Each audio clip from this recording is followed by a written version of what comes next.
êtres vivants. Ces organismes primitifs avaient une caractéristique commune, celle d'être entourés d'une enveloppe, une sorte de peau primitive appelée membrane. Cette membrane existe encore chez les micro-organismes actuels. Elle protège l'animal des agressions du milieu extérieur dans lequel il vit, tout en lui permettant ainsi d'y trouver et d'y prendre les éléments nutritifs dont il a besoin pour vivre. La protection relativement simple que représentent ces membranes a évolué en même temps que le monde animal s'est développé. Les insectes, par exemple, ont rapidement conquis le monde car ils ont été parmi les premiers êtres vivants à être rigides, au contraire des vers, par exemple.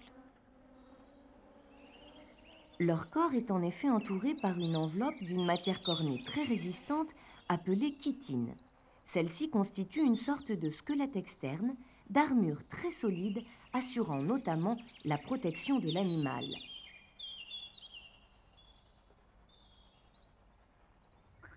Plus proche de nous dans la classification des animaux, voyons maintenant les batraciens, les reptiles ou même les poissons.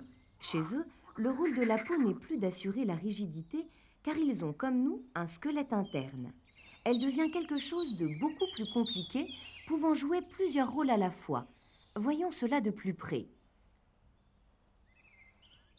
La peau de la plupart des poissons est recouverte d'écailles, sortes de petits boucliers très solides qui protègent l'animal.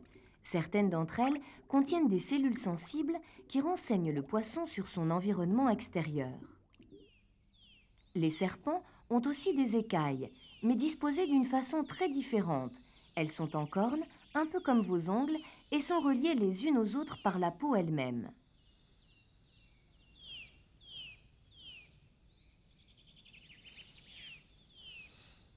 Les écailles recouvrent entièrement le corps des serpents.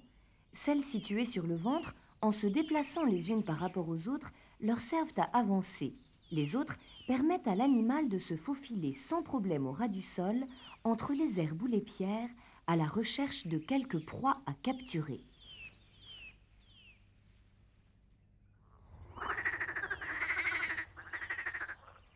Pour d'autres espèces animales, la peau, en dehors de son rôle protecteur, joue un rôle inattendu. Elle permet à certains batraciens de respirer aussi bien sous l'eau que hors de l'eau. Leurs poumons ne leur servent en effet pratiquement à rien, et c'est tout simplement la peau, toujours humide, qui capte l'oxygène de l'air ou de l'eau.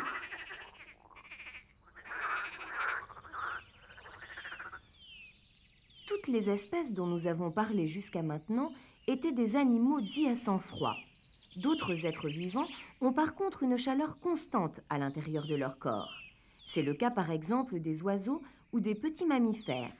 Ces espèces-là sont de véritables concentrés d'énergie, toujours en mouvement, actifs, trottants, grignotants, volants.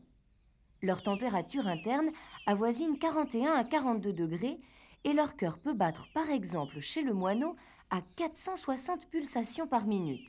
Pour eux, la lutte contre le froid est une question de vie ou de mort.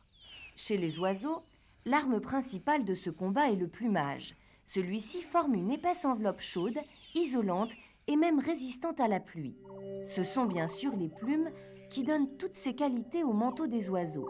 Les plumes sont des inventions extraordinaires de la nature. Elles sont à la fois extrêmement légères, souples, solides et imperméables à l'air et à l'eau. Vues au microscope, les plumes révèlent le secret de leurs propriétés étonnantes. Leurs nervures portent des milliers de petits éléments accrochés les uns aux autres. Ce sont eux qui assurent en particulier le stockage de l'air dans la partie basse de la plume, qui est la plus chaude et la plus isolante, tout près du corps et qu'on appelle le duvet. Chez les mammifères, les poils remplacent les plumes et leur rôle est à peu près identique. La fourrure est faite d'une part de poils longs et fins, appelés jarres, et d'autre part d'un feutrage très dense, très épais, de poils plus courts qui sont chargés, comme le duvet des plumes, d'assurer l'isolation de leurs propriétaires. À propos de poils, voilà un animal qui a une drôle de fourrure. Eh oui, les piquants du hérisson ne sont ni plus ni moins que des poils qui se sont transformés au cours de l'évolution en de redoutables instruments de défense.